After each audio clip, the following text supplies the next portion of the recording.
Welcome back to my channel. आज हम बात करेंगे लॉन्ग टर्म स्टॉक के बारे में। यदि आप अपना पैसा लॉन्ग टर्म में इन्वेस्ट करना चाहते हैं शेयर मार्केट में, तो ये कंपनी का शेयर आपके लिए एक अच्छा विकल्प हो सकता है। इस कंपनी का नाम है थर्मैक्स लिमिटेड और कंपनी सोल्यूशन प्रोवाइड करती है heating, cooling, power generation, water treatment, recycling, air pollution control and chemical के।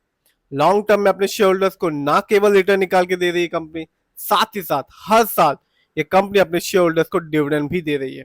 शेयर प्राइस आज के दिन यानी कि 24 अप्रैल 2025 को इस कंपनी का है 3611 रुपीज 60 पैसे। और आज भी आप देख सकते हैं इस कंपनी ने अपने शेयर होल्डर्स को निराश नहीं किया, 4.70% का रिटर्न निकाल के दिया। और ये बताया कि कंपनी न केवल शॉर्ट टर्म में बल्कि लॉन्ग टर्म में भी रिटर्न देना जानती है। तो चलिए देखते हैं और जानते हैं इस कंपनी के द्वारा दिए हुए रिटर्न्स को, फंडामेंटल्स को, शेयर होल्डिंग पैटर्न को। यह वीडियो सिर्फ और सिर्फ एजुकेशनल पर्पज है, नाम खरीदने की सलाह देते हो ना ही बेचने की। तो आप देख सकते हैं एक साल में यानी कि 2024 में जब मार्केट डाउन था, अच्छी कंपनी ने कोई रिटर्न नहीं दिया, इस कंपनी के शेयर में भी अच्छी खासी गिरावट रही 21.52% की यानी कि एक साल पहले इस कंपनी का शेयर प्राइस आप देख सकते हैं 4367 रुपीज 80 पैसे था, जो आज के दिन है 3602 रुपीज 50 पैसे। बात की जाए लॉन्ग टर्म की यानी कि 3 साल की, यदि आप अपना पैसा बैंक में डालते हैं तो मैक्सिमम रिटर्न मिलता है 27%, लेकिन थर्मैक्स ने अपने शेयर होल्डर्स को 3 साल में 67% के रिटर्न के आसपास का रिटर्न निकाल के दिया। यानी कि 3 साल पहले इस कंपनी का शेयर प्राइस था 2120 रुपीज, जो आज के दिन है 3602 रुपीज 50 पैसे। बात की जाए 5 साल की यानी कि लॉन्ग टर्म की, तो कंपनी ने बताया कि शेयर मार्केट से 5 साल 10 साल में ही आपको एक अच्छा तगड़ा रिटर्न देखने को मिलेगा। इस कंपनी ने अपने शेयर होल्डर्स को 412% का रिटर्न निकाल के दिया और ये बताया कि कंपनी लॉन्ग टर्म में भी रिटर्न देना जानती है। 5 साल पहले इस कंपनी का शेयर प्राइस था 700 रुपए, जो आज के दिन है 3602 रुपीज 50 पैसे। तो साफ है ये कंपनी लॉन्ग टर्म में अपने शेयर होल्डर्स को रिटर्न निकाल के दे रही है और देना जानती है। बात की जाए इस कंपनी कुछ इवेंट्स के बारे में, तो आप देख सकते हैं पिछले साल 2024 में इस कंपनी ने रिटर्न तो नहीं दिया, लेकिन इस कंपनी ने अपने शेयर होल्डर्स को डिविडेंड दिया हर एक शेयर के बदले में 12 रुपए का। सिर्फ इतना ही नहीं, 23 में भी इस कंपनी ने अपने शेयर होल्डर्स को डिविडेंड दिया था हर एक शेयर के बदले में 10 रुपए का। तो कंपनी ना केवल अपने शेयर होल्डर्स को लॉन्ग टर्म में रिटर्न निकाल के दे रही है, साथ ही साथ ये अपने शेयर होल्डर्स को डिविडेंड भी दे रही है। बात की जाए और देखा जाए इस कंपनी के फंडामेंटल्स को, तो आप साफ देख सकते हैं मार्केट कैप अच्छा खासा है 41,072 करोड़, जबकि इस कंपनी का पीबी रेशियो है 8.89। शेयर मार्केट में एक अच्छा पीबी रेशियो कहलाता है 3 और लेस देन 3। इस कंपनी का इंडस्ट्री पी है 40.46। शेयर मार्केट में एक अच्छा इंडस्ट्री पी होता है 20 और 25 के बीच का। डेब्ट टू इक्विटी यानी कि लोन कर्ज का प्रतिशत है 0.32, कह सकते हैं ना के बराबर लोन कर्ज है इस कंपनी पे। बात की जाए इस कंपनी के आरओई की यानी कि रिटर्न ऑन इक्विटी, तो कंपनी का आरओई है 13.96%।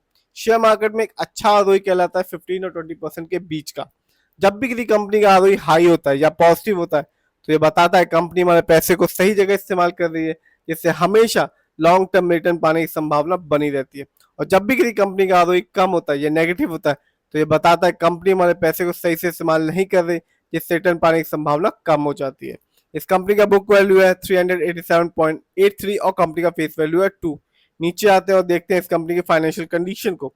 यदि हम ईयरली देखें तो 2024 इस कंपनी के लिए एक अच्छा साल साबित था और कंपनी ने रेवेन्यू के मामले में अर्न किया 9,556 करोड़, जबकि ईयरली प्रॉफिट की बात करें तो ईयरली प्रॉफिट भी बढ़ गया कंपनी का, जो कि रहा 643 करोड़, जबकि 23 में इस कंपनी का ईयरली प्रॉफिट था 451 करोड़।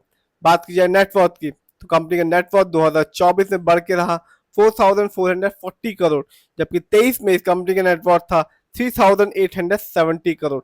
तो कंपनी का फाइनेंशियल बढ़ रहा है 2024 में स्पेशली, और ठीक ठाक भी है। बात की जानते हैं इस कंपनी के शेयर होल्डिंग पैटर्न को, तो प्रमोटर यानी कि इस कंपनी के ओनर्स और मालिक का पैसा अपनी कंपनी में लगा हुआ है 61.98% का, जबकि एफआईआई का पैसा इस कंपनी में लगा हुआ है 15.86% का, जबकि म्यूचुअल फंड्स का पैसा इस कंपनी में लगा हुआ है 11.26% का। ये कंपनी एनएससी में लिस्टेड है और एक साल में इस कंपनी का हाईएस्ट शेयर प्राइस गया, जैसा कि आप देख रहे हैं 5,839 रुपीज 95 पैसे, जबकि एक साल में इस कंपनी का लो शेयर प्राइस था ₹2,950.05। बात की जाए इस कंपनी कुछ अच्छाइयों के बारे में, तो कंपनी ने एक अच्छा डिविडेंड पे आउट परसेंटेज बना के रखा है अपने शेयर होल्डर्स के साथ, जिसका परसेंटेज है 26.1%। यानी कि जब भी कंपनी को एक अच्छा खासा प्रॉफिट होता है, कंपनी प्रॉफिट का कुछ हिस्सा, जिसको डिविडेंड कहते हैं, अपने शेयर होल्डर्स के साथ बांटती रहती है। बात की जाए कुछ कमी के बारे में, तो कंपनी में लो रिटर्न ऑन इक्विटी है लास्ट 3 ईयर्स में, जिसका परसेंटेज है 12%। तो ओवरऑल बात की जाए, प्रमोटर होल्डिंग अच्छी है, फाइनेंशियल भी ठीक है इस कंपनी का। फंडामेंटल्स की बात करें तो मार्केट कैप शानदार है, कोई लोन कर्ज नहीं, आरओई थोड़ा कम है लेकिन ठीक है। इस समय इस कंपनी का शेयर प्राइस जैसा कि आप देख रहे हैं 3607 रुपीज 50 पैसे। शेयर प्राइस थोड़ा महंगा है, लेकिन कंपनी लॉन्ग टर्म में अपने शेयर होल्डर्स को ना केवल रिटर्न निकाल के दे रही है, साथ ही साथ डिविडेंड भी दे रही है।